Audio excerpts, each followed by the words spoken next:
여러분 저 58페이지 이해충돌 방지법 들어가도록 하겠습니다. 제 이해충돌 방지법은 이게 이제 새로 제정됐는데 복잡해서 이것을 그냥 뭐 1조부터 쭉 읽는다고 되는 일이 아니야. 그래서 앞쪽에다 제가 좀 정리를 좀 해놨습니다. 이 사람이 이 세상을 이해하는 것은 그 세상 속에서 일부분을 이해함으로써 전체를 이해하는 겁니다. 일부분을 통으로 이해하려고 그래. 어떻게 이해를 해. 그리고 그 중에서 일부를 이해함으로써 예를 들어서 우리 초중고 학교 다닐 때 지금은 이제 한 학급에 몇 명 없더만 우리 때는 막 60명 70명 있었어요. 그것도 막 오전반 오후반 막 하고 막 그래서 어쨌든 70명이 있어. 70명이 통으로 눈에 안 들어오죠. 그 안에서 한 10명 알아. 한 대여섯 명 10명 알아. 그럼 나머지까지 금방 알게 됩니다. 그런데 그 전체를 한꺼번에 알려고 그러면 못 하는 거죠. 이게 이제 공부도 특정 주제에서 중요한 것들을 따로 빼서 그걸 딱 캐치를 해. 그러면 그 전체를 습득하는데 굉장히 유리해지죠. 일부를 알면 나머지를 확 알 수 있는 힘이 생기거든요. 그래서 제가 몇 가지 좀 빼놨습니다. 그래서 먼저 자 신고 제출이 있습니다. 이게 부사관 접고예요. 부사관 접고. 부사관 접고. 이게 부사관 접까지가 이제 신고고 이게 고가 제출입니다. 고위공직자 민간활동 내역 제출이죠. 그래서 여러분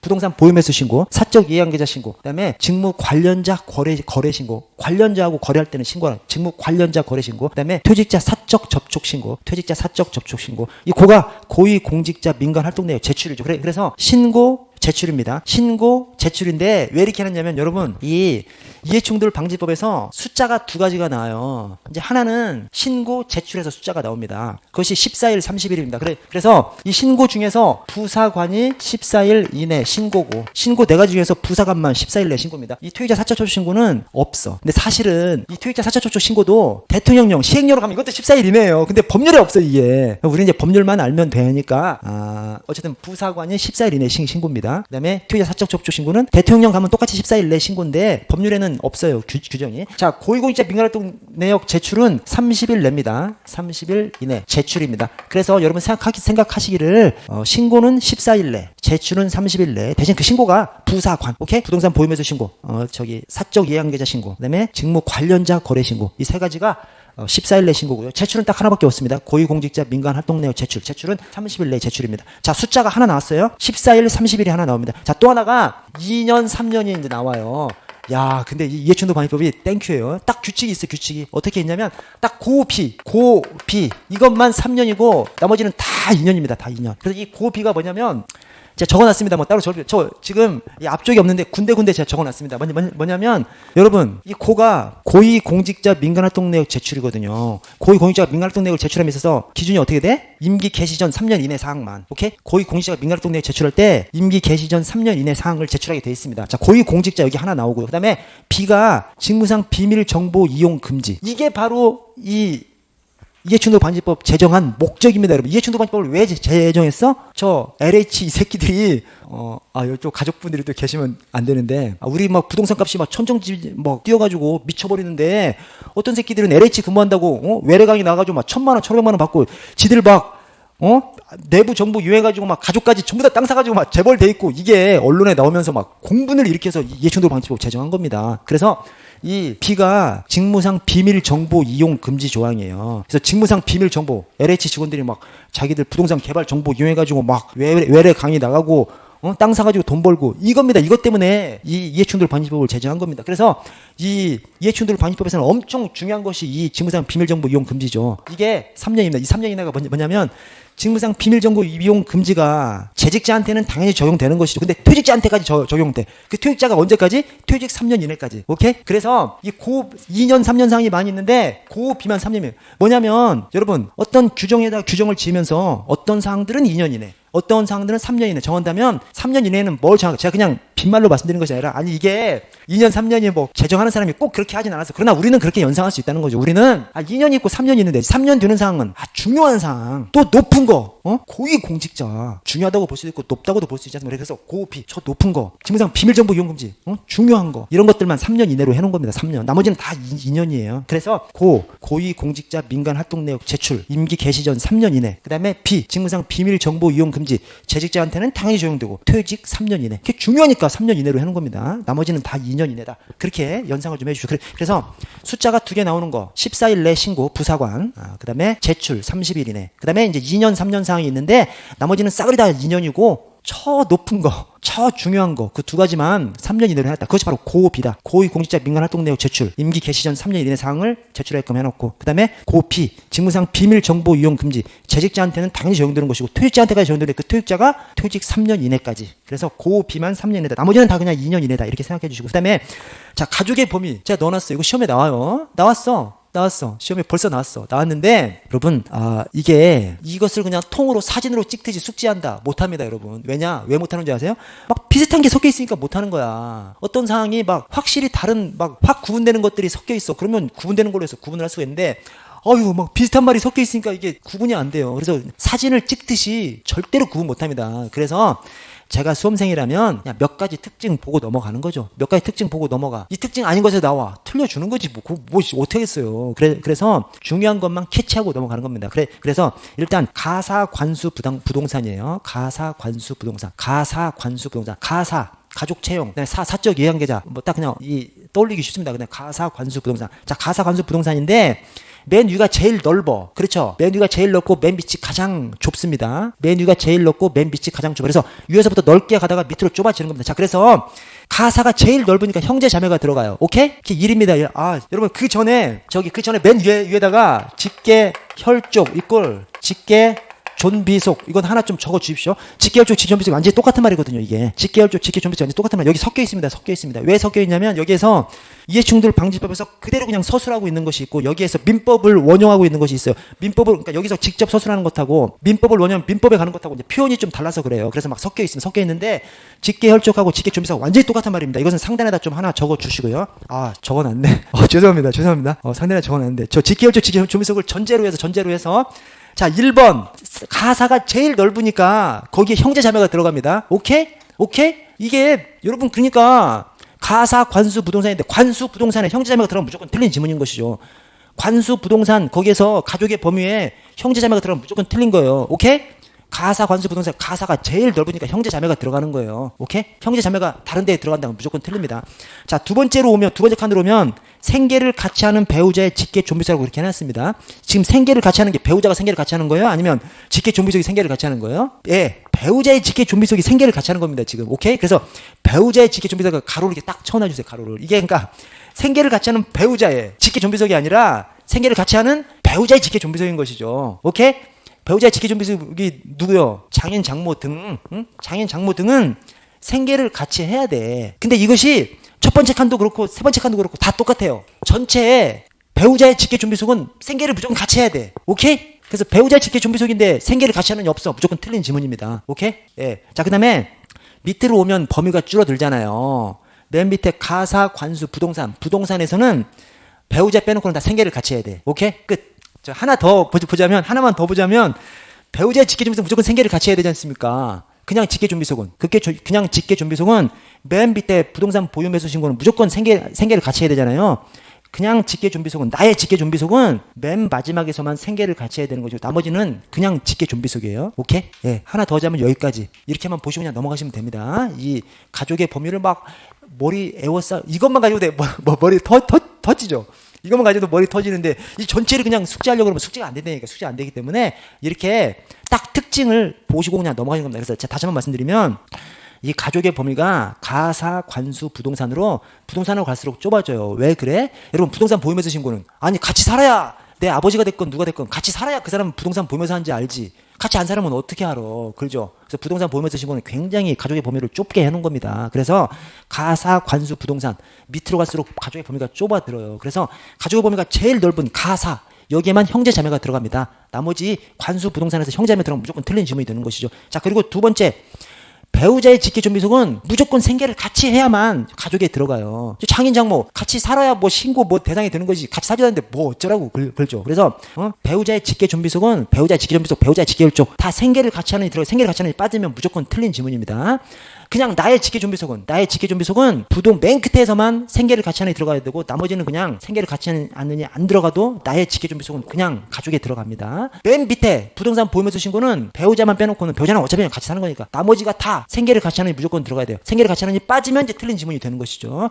그렇게 이제 생각해 주고 넘어가시고 자 아래 이해충돌 방지법상 형벌을 보시면 저 청탁금지법보다 형량이 뭐 엄청 세졌죠. 그래서 7년 이하 7천만 원 이하, 5년 이하 5천만 원 이하, 3년 이하 3천만 원 이하입니다. 이것이 공민공이에요. 공민공. 자, 공민공이라고 적어놨습니다. 공민공. 공이 똑같이 맨 위에도 공, 아래가 공이 되면 그 차이가 있겠죠. 그 차이가 뭐냐면 하나는 재물 재산상 이익이고 하나는 그냥 사적 이익입니다. 사적 이익은 재물 재산상 이익이 아닌 것을 얘기합니다. 예컨대 뭐 저기 그 학교 지원하는데 어떤 정보를 이용한다든가 뭐 이런 것들, 재물 재산상 이익이 아닌 것들, 그런 것들이 바로 맨 끝에 사적 이익입니다. 그래서 그 핵심 문구가 첫 번째 칸에도 제가 재물 제한상이익에다가 굵은 표시를 해놓고 두 번째 칸에도 재물 제한상이익, 세 번째 칸에는 사적 이익이죠. 이 사적 이익은 재물 제한상이익이 아닙니다. 그래서 공민공. 자, 재물 제한 직무상 비밀 정보를 이용해서 본인이 재물 제한상이익을 얻거나 제3자로 하여금 재물 제한상이익을 얻게 해준 공직자 등 7년 이하 7천만 원 이하로 처벌합니다. 그리고 재물 제한상이익을 얻은 그 민간인은 5년 이하 5천만 원 이하로 처벌합니다. 그리고 사적 이익을 위해서 직무상 비밀 정보를 본인이 이용했건 제3자에게 이용했건 그 공직자 등은 3년 이하 3천만 원 이하로 처벌합니다. 자, 그러면 하나 남는 게 사적 이익을 위해서 직무상 비밀 정보를 이용한 민간인은 처벌 조항이 없죠. 없어요. 그래서 재물 제한상 이익 취득을 했어. 공직자가 취득하건 민간인이 취득하든 그 비밀 정보를 흘린 공직자 등은 7년 이하 7천만 원 이하로 처벌합니다. 그리고 재물 제한상 이익을 얻은 그 민간인은 5년 이하 5천만 원 이하로. 그다음에 재물 제한상 이익이 아니라 사적 이익을 직무상 비밀 정보를 이용해서 사적 이익을 본인이 이용하든 제3자한테 이용하게 하든 그 공직자는 3년에 3천만 원 이하로 처벌합니다. 대신 사적 이익을 위해서 직무상 비밀 정보를 이용한 그 3자 민간인은 처벌하지 않습니다. 그래서 어쨌든 공민은 재물 제한상 이익, 맨 마지막 공은 그냥 사적 이익 이렇게 갑니다. 그리고 재물 재산상 이익에서는 이 징역형하고 벌금형을 병과가 가능해요. 근데 사적 이익에서는 병과 없습니다. 그래서 그 오른쪽에 병과 가능한 것도 재물 제한상 이익 들어간 것만 징역형하고 벌금형, 병과 동시에 할 수 있는 것이죠. 또는으로 돼 있지만 동시에 할 수도 있는 것이죠. 대신 사적 이익 관련해서는 그냥 선택해야 되는 것이지 징역형하고 벌금을 선택해야 되는 것이지 병과할 수 없고요.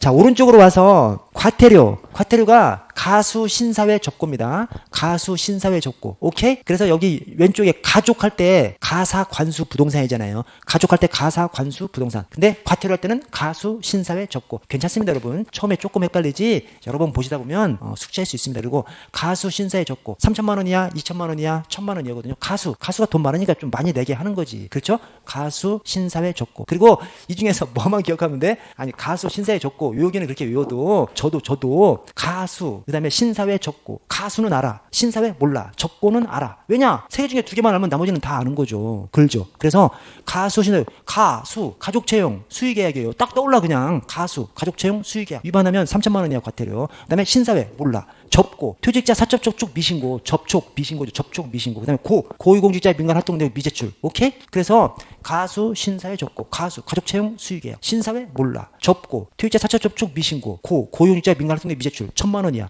그럼 나머지가 싸그리 다 2천만 원 이하로 가는 것이죠. 신사회로 들어가는 것이죠. 신사회에 각종 신고가 거의 다 들어가는 것이죠. 그다음에 사적 이용 이런 것들, 사적 사용 이런 것들. 어쨌든 가수 신사회 접고, 그래서 가수하고 접고 중심으로 외워버리시면, 숙지를 하시면 가운데 것까지는 굳이 몰라도 세 개 중에 두 개 알면 나머지는 100% 아는 거죠. 거기 안 들어가는 것은 가운데 것이 들어가는 것이죠. 그렇게 숙지를 해주시고, 자, 이제 각 조항들을 좀 보도록 하겠습니다. 자, 1조 목적에 이 법은 공직자의 직무수행과 관련한 사적 이익 추구를 금지함으로써 공직자의 직무수행 중 발생할 수 있는 이해충돌을 방지해서 공정한 직무수행을 보장하고 국민의 신뢰 확보를 목적으로 합니다. 그래서 공직자가 직무를 수행하면서 사적 이익 추구를 못하게 하는 것이죠. 그러니까 공직자가 직무를 수행하면서 공익을 위해 일을 해야 되는데 사익을 생각나게끔 하는 그런 상황이 있어. 그때 사익을 선택하지 말고 공익을 선택하라는 겁니다. 그래서 여기서 말하는 이해충돌이 뭐냐면 공직자가 일을 하면서 공익하고 사익이 충돌해. 당연히 공익을 선택해야죠. 사익을 선택하지 말고. 그래서 그것을 공익을 선택하라고 하는 것이 이해충돌 방지법입니다. 자, 2조 정의를 보시면, 자, 1. 공공기관에서 이 이해충돌 방지법의 이제 핵심 내용 중에 하나가 청탁금지법은 사립학교, 그 다음에 언론사까지 포함하지 않고 공공기관에 사립학교, 언론사가 포함하고, 그 다음에 공직자 등의 사립학교 구성원 하고 언론사 구성원이 포함되는데 이 청탁금지법은 그게 빠져버렸어요. 그래서 화살표를 보시면 모든 공공기관의 공직자를 대상으로 해. 그러나 그 밑에 사립학교와 언론사는 제외됩니다. 여기서 언론사가 민간 언론사는 제외됩니다. 여러분 언론사도 나라에서 운영하는 것이 있죠. 나라에서 운영하는 것은 공공기관에 들어가 버려요. 기본적으로. 근데 민간 언론사가 이제 제외되는 거죠. 그래서 사립학교하고 민간 언론사가 제외됩니다.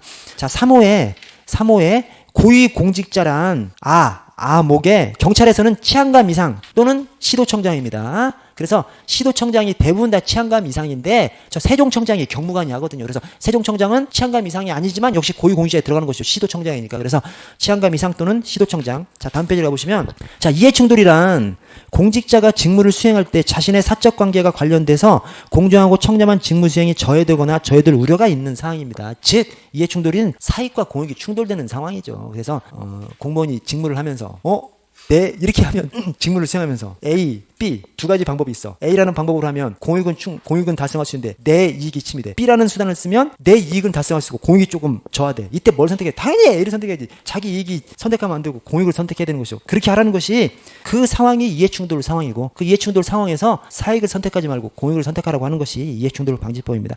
자, 6호에 사적 이해관계자란 사적 이해관계자 신고 의무가 나오는데 여기 정의를 해놨습니다. 정의를 해놓은 것에 여러분 가에 자신도 들어갑니다. 자신. 사적 이해관계자. 자신이 왜 들어가? 여러분 공직자가 고소했을 때 공직자도 사적 이해관계가 있으면 신고하고 또 직무를 회피해야 되죠. 그런데 내가 고소한 다음에 내가 담당하면 어떻게 됐어? 자신이죠, 자신. 내가 담당자인데 내가 지금 사기당했어. 내가 막 고소장을 딱 제출해.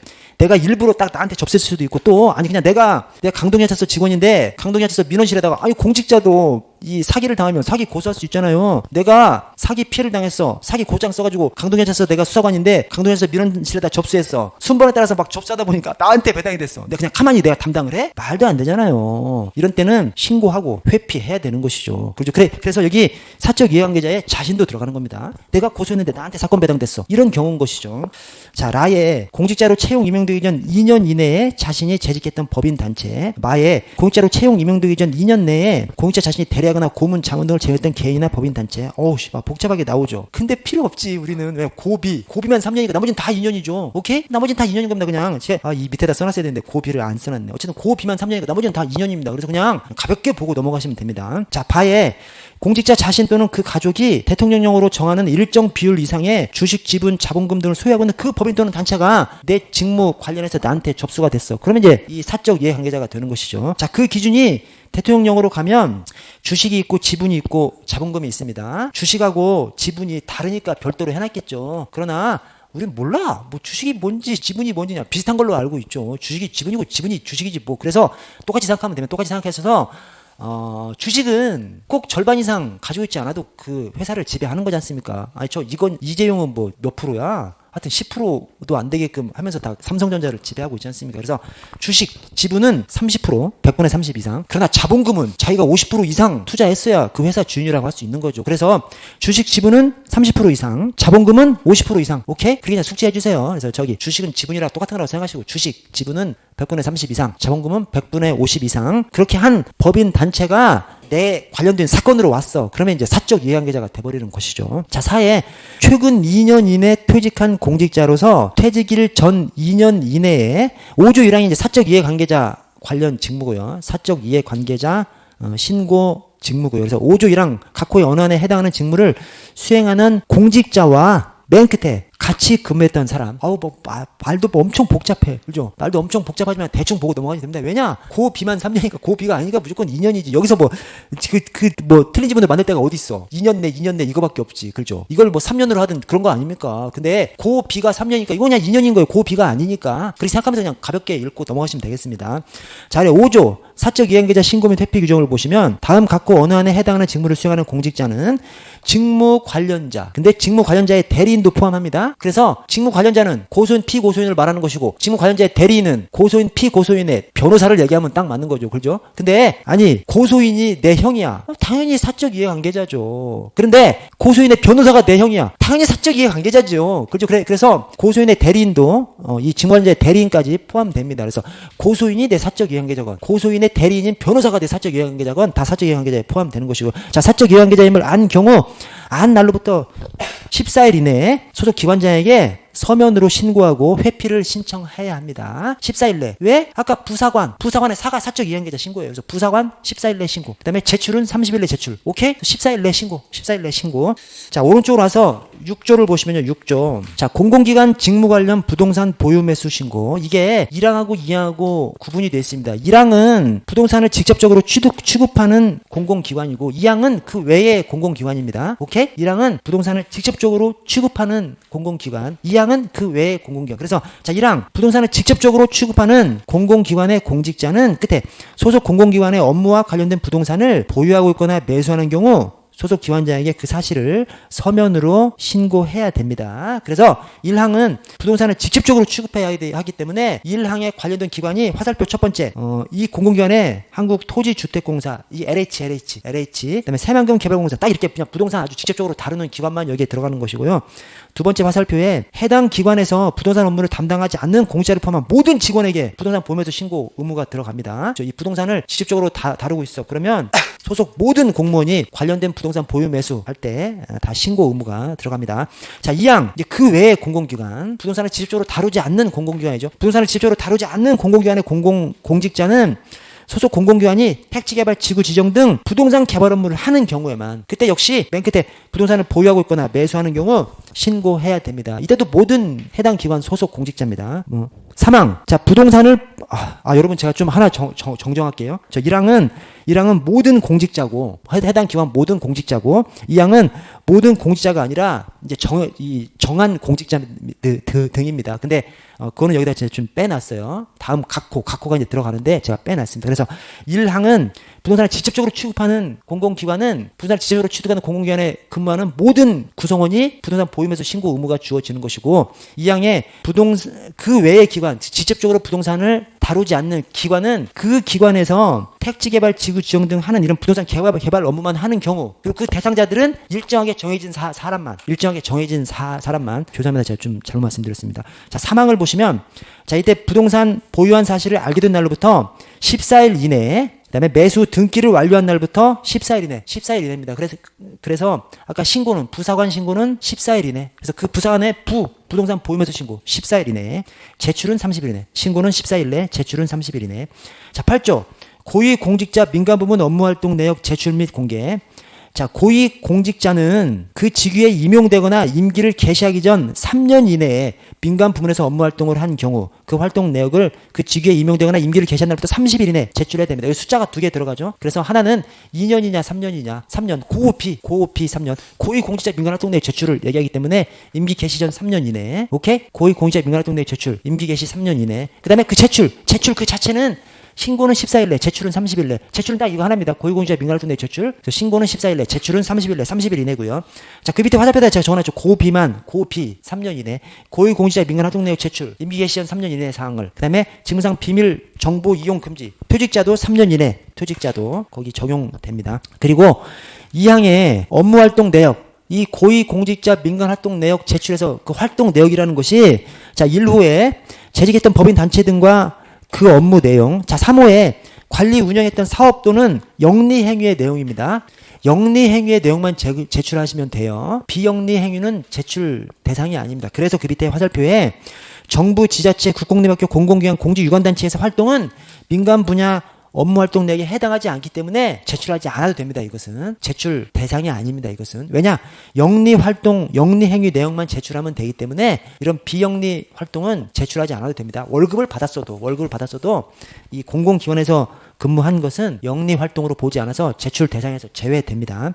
자, 9조 직무 관련자와의 거래신고. 자, 공직자는 이 조항, 이 구조 때문에, 이 구조, 그 다음에 초 5조의 사적 이행계좌 신고, 이 두 가지 조항 때문에 행동강령, 전차정보문 행동강령에서 5조 사적 이해관계 신고, 그 다음에 16조 직무 관련자 거래 신고가 없어져 버렸어요. 이 조항 때문에 충돌하는 조항이 있어서 법률하고 충돌하니까 당연히 그냥 훈령에서 없어버린 거죠. 그래서 새로 들어온 이해충돌 방지법에서 구조가 직무 관련자 거래 신고. 자, 1번 공직자는 자신, 배우자 또는 직계 좀비 속 하고 가로 열고 배우자의 직계 좀비 속으로 생계를 같이 하는 경우 포함하죠. 여러분 여기에서 하여튼 배우자의 직계 존비속은 무조건 생계를 같이 해야 됩니다. 아까 우리가 그거 봤죠? 그렇죠. 배우자의 직계 존비속은 무조건 생계를 같이 해야 돼. 그냥 내 직계 존비속은 부동산 보유매수 신고에서만 생계를 같이 해야 되고 나머지는 생계를 같이 안 해도 됩니다. 여기가 딱 그렇게 나오는 거예요. 딱 여기에 내 직계 존비속은 그냥 직계 존비속이고 배우자의 직계 존비속은 생계를 같이 하는 배우자의 직계 존비속이죠. 오케이?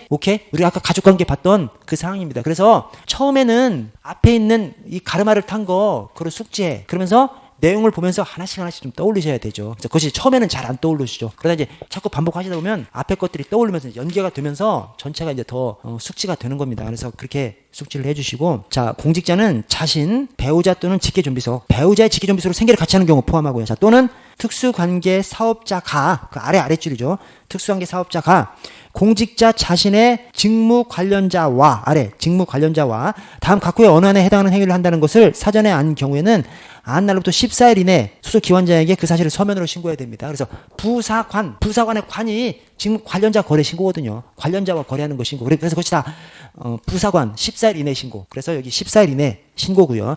다음 페이지로 넘어가시면, 자, 3호 밑에 화살표를 보시면 공직자와 직무 수행이 종료된 과거의 직무 관련자와의 거래 행위는 신고 대상에서 제외됩니다. 이게 뭔 말이에요? 너무 좀 이렇게 막 확 나갔죠. 물어보지도 않는데 얘기한 거지 않습니까? 그러니까 직무 관련자와 거래 신고가 지금 직무 관련자와 나나 내 가족이 거래할 때 신고하라는 거예요. 근데 과거의 직무 관련자였던 사람하고는 거래하더라도 신고할 필요가 없는 거죠. 이게 이해충돌 방지법입니다. 이 말이 굳이 왜 들어와? 전에 경찰청 공무원 행동강령 16조 사적 이양계좌 직무 관련자 거래할 때 죄송합니다. 직무 관련자 거래 신고인데 전에 이 조항이 경찰청 공무원 행동강령 16조에 있었거든요. 근데 경찰청 공무원 행동강령 16조에서는 1항에 직무 관련자와의 거래 신고, 2항에 직무 관련자였던 사람과의 거래도 신고하게끔 돼 있었거든요. 경찰청 공무원 행동강령에서는. 근데 이해충돌 방지법 들어오면서 행동강령은 없어져 버렸지 않습니까? 근데 이해충돌 방지법에서는 직무 관련자와의 거래만 신고하도록 해놓고 직무 관련자였던 사람하고의 거래는 신고 대상이 아니에요. 그래서 여기 화살표에 이런 조항이 있고, 그다음에 각종 문제집에 그런 내용이 들어가 있는 겁니다. 각종 문제집에 그냥 직무 관련자와의 거래만 신고하면 되고 직무 관련자였던 사람하고 거래는 신고 대상이 아니다. 좀 생뚱맞죠? 생뚱맞은 것이 옛날에는 신고하라고 돼 있었거든요. 옛날에는 신고하라고 돼 있는데 지금은 신고 대상이 아니기 때문에 그래서 그것이 지문에 이제 나오는 것이고요. 자, 2항에 중간에 사후에 알게 된 경우에도 안날로부터 14일 이내에 신고해야 됩니다. 그래서 부사관 신고 14일 내, 부사관 14일 내 신고. 그다음에 제출은 고위공직자 민간활동의 제출은 30일 내에 제출. 자, 10조 직무 관련 외부 활동의 제한. 자, 공직자는 다음 각호의 행위를 해서는 안 됩니다. 다만 국가공무원법 등 다른 법령 기준에 따라서 허용되는 경우는 그렇지 않아요. 그러니까 다른 법령 등으로 허용되는 경우 당연히 할 수 있는 것이죠. 그래서 1호 직무 관련자에게 사적으로 노무, 조언, 자문 등을 제공하고 대가를 받는 행위. 자, 2호 소속 공공기관의 소관 직무와 관련한 지시나 정보를 타인에게 제공하고 대가를 받는. 그래서 1호, 2호 관련해서는 대가를 받을 때만 여기에 해당합니다. 대가를 받지 않으면 해당이 안 됩니다. 대가를 받을 경우만 해당하고 대가를 받지 않으면 해당이 안 되고, 자, 그 다음에 여기 직무 관련 외부 활동 하면 안 되는데 해도 되는 경우가 대가를 받지 않으면 해도 되는 것이고요. 일단 1호, 2호 관련해서는 대가를 받지 않으면 해도 되는 거고, 그 다음에 거기 10조의 둘째 줄에 다른 법령 기준에 따라서 허용되는 경우는 또 해도 되는 것이고요. 대가를 받지 않으면 해도 되는 것이고, 다른 법령으로 허용되고 있어. 그러면 해도 되는 것이고, 그 다음에 그 1호 둘째 줄 화살표에 공문을 통해서 하는 것은 또 해도 돼요. 공문을 통해서 하면 해도 되고, 그 다음에 2호 둘째 줄 끝에 외부 강의 형식으로 하면 또 해도 돼. 그 아랫줄에 소속 기관장이 허가하면 또 해도 돼. 그래서 이 직무 관련 외부 활동 제한이 직무 관련 외부 활동 하지 못하게 되지 않습니까? 근데 해도 되는 그 예외 사항이 굉장히 많아요. 그거를 체킹해 놓고 해도 된다는 그것을 숙지하셔야 됩니다. 그거를. 그래서 1호, 2호 관련해서 대가를 받지 않으면 해도 돼. 그 다음에 10조의 둘째 줄에 다른 법령으로 허용되고 있는 경우는 또 해도 돼. 그 다음에 거기 10조 1호의 둘째 줄 공문을 통해서 하면 또 해도 돼. 2호의 둘째 줄 중간에 외부 강의 형식으로 하면 또 해도 돼. 그 밑에 기관장이 허가하면 또 해도 돼. 굉장히 많죠. 이걸 숙지하셔야 됩니다. 이거를. 그래서 대가를 받지 않으면 해도 돼. 법령으로 허용되고 있으면 해도 돼. 공문으로 하면 이제 증거가 남는 거니까 공문으로 하면 또 해도 돼. 또 외부 강의 형식으로 하면 해도 돼. 소속 기관장이 허가하면 또 해도 돼. 이 사항들을 거기다 동그라미 쳐놓고 다 숙지를 좀 해주시고요. 자, 3호에 자, 공직자가 소속된 공공기관이 당사자이거나 직접적인 이해관계를 가지는 사안에서 그 밑에 상대방을 대리하거나 조언, 자문, 정보를 제공하면 안 되고요. 이거 완전히 뭐 기관을 팔아먹는 거니까 안 되는 것이고. 자, 4호에 외국의 기관, 법인, 단체 등을 대리하면 안 됩니다. 나라를 팔아먹는 거기 때문에 안 되는 거예요. 다만 소속 기관장이 허가한 경우에는 해도 되고요. 자, 5호에 직무와 관련된 다른 직위에 취임하면 안 되죠. 직무 전념의 의무가 있기 때문에. 자, 다만 소속 기관장이 허가하면 또 가능합니다. 자, 11조 가족 채용 제한을 보시면, 자, 공공기관, 그 밑에 산하 공공기관과 자회사를 포함하고요. 공공기관, 산하기관하고 자회사를 포함해서, 자, 공공기관은 다음 각각 어느 안에 해당하는 공직자의 가족을 채용할 수 없습니다. 우리 경찰에서는 소속 고위공직자. 이게 우리 경찰에서는 치안감 이상 시도청장이고요. 치안감 이상 시도청장. 그 다음에 직접적으로 관련 있는 채용 업무 담당하는 공직자. 그 다음에 3호, 4호가 해당 산하 공공기관에서는 감독기관의 고위공직자 가족도 채용하면 안 되고요. 그 다음에 4호에 해당 자회사에서는 모회사의 고위공직자 가족도 채용하면 안 됩니다. 밑에 화살표에 지금 가족 채용 제한이지 않습니까? 근데 화살표 중간에 사적 이해관계자 신고 의무가 있는 가족의 범위와 동일하다. 왜? 아까 가사 관수 부동산이잖아요. 가족의 범위가 맨 최고 넓은 게 가사고 부동산 보면서 신고의 가족이 제일 좁잖아요. 그래서 최고 넓은 가사가 가족 채용, 사적 이해관계자 신고. 그래서 가사는 가족의 범위가 똑같습니다. 그거 그냥 적시해 놓은 것이고요. 자, 2항에 다음 각 호의 어느 안에 해당하는 경우에는 1항을 적용하지 않습니다. 즉, 가족을 채용해도 되는 경우죠. 가족을 채용해도 되는 경우가, 자, 1호의 둘째 줄 중간 공채 또는 경력 등 응시 요건을 정해서 같은 사유에 해당하는 다수인을 대상으로 채용하는 채용시험에 합격한 경우. 다수인을 대상으로 정식의 과정을 거쳐서 채용해. 그것은 그냥 채용시험에 합격한 것이지 내가 이상한 짓 해서 채용한 것이 아니기 때문에 채용해도 되는 경우고요. 자, 2호의 둘째 줄 다수인을 대상으로 하지 아니한 시험으로 공무원을 채용하는 경우로서 다음 항목의 어느 하나에 해당하는 경우. 자, 다에 국가공무원을 지방공무원으로 임용하거나 지방공무원을 국가공무원으로 임용하는 경우. 그때 내가 소속하는 공무원에 내 가족이 지방공무원 하다가 내가 소속한 국가공무원으로 온다고 하더라도 그것은 지방공무원이 국가공무원 되고 국가공무원이 지방공무원 되는 것은 인사교류지. 그게 뭐 어떤 부당하게 채용하는 것이 아니기 때문에 그것은 할 수 있도록 해놨습니다. 자, 3항에 1항 각 호의 어느 하나에 해당하는 공직자는 1항을 위반해서 자신의 가족이 채용되도록 지시, 유도, 묵인해서는 안 됩니다. 그러니까 이 고위공직자 등이나 고위공직자나 또는 뭐 인사 담당 이런 거 하는 사람이 자기 가족이 채용되도록 적극적으로 막 시켜도 안 되지만 알면서 가만히 있어도 처벌받는 것이죠. 묵인 알면서 그냥 가만히 있어도 다 끝난 다음에 나 그냥 뭐 내가 뭐 시킨 거 아니에요. 필요 없어. 네가 알았어? 너는 그러면 처벌되는 거죠. 그래서 그 밑에 화살표 같은 표현이 나오는 겁니다. 지시, 유도, 묵인까지. 그래서 이해충돌 방지법을 위반해서 채용이 이루어지도록 적극적으로 개입하는 경우뿐만 아니라 소극적으로 그냥 묵인, 방조해도 여기 위반 사항에 해당합니다. 오른쪽에 오시면 사항에, 자, 다른 법률에서 이 법의 적용을 받는 공공기관이, 자, 각 호의 어느 안에 해당하는 공직자의 가족을 채용할 수 있도록 허용하고 있는 경우에는 그 법률의 규정에 따른다. 즉, 타 법률에서 허용하고 있으면 그냥 그 법률 따릅니다. 그렇지. 타 법에서 허용하고 있어. 그러면 그냥 그 법률 따르면 됩니다. 이렇게 허용하는 것이 여러분, 의외로 이제 우리 공무원은 안 그런데 저 공공기관 하면 뭐 우리 정부가 투자금 넣은 각종 기관이 다 들어가 버립니다. 그래서 뭐 한전 이런 것부터 다 들어가는 거죠. 그렇죠. 그런 기관들에서는 이렇게 좀 부당한 채용 같은 것들을 허용하고 있는 경우가 있습니다. 그래서 정확하진 않고, 여러분 한전을 찍어서 얘기하면 정확하진 않아요. 근데 이런 기관들이 있어요. 뭐냐면 60세가 정년인데 뭐 정년을 뭐 한 3년 일찍 나가. 그러면 자식 한 명을 넣을 수 있어. 이런 공공기관들이 있어요. 그게 어긋나지 않습니까? 그러나 그런 것들을 법령에까지 넣어서 하는 데가 있다니까요. 그렇게 법령에서 허용하고 있어. 그러면 그것은 가능한 겁니다. 오케이? 네. 그래서 타 법령에서 가능하도록 해놔버렸어. 그러면 그것까지 그냥 가능하도록. 당연한 거죠. 근데 타 법령에서 허용하고 있어. 그것까지 그냥 이 법이, 이해충돌 방지법이 모든 법의 최고 우등가는 법률은 아닌 것이죠. 타 법률에서 허용하고 있어. 그러면 그 조항에서만큼은 허용하는 그 법률이 특별법이 돼서 허용되는 것이죠. 자, 12조의 수의계약 체결 제한. 둘째 줄 끝에 다음 각 호 어느 안에 해당하는 자와 수의 계약을 체결할 수 없습니다. 다만 해당 물품의 생산자가 한 명뿐인 경우 등 불가피한 사유가 있는 경우에는 그러하지 아니합니다. 그래서 특별한 사정이 있는 경우 아니면 수의 계약 체결할 수 없습니다. 누구랑? 자, 소속 고위 공직자. 그다음에 여기 이제 밑에 이제 생략해 놓는 것들이 많이 있는데 그런 사람들의 치로 배우자나 가족 그런 사람들하고는 수의 계약을 체결할 수 없도록 해놨습니다. 자, 13조 여러분 좀 쉬었다 하죠.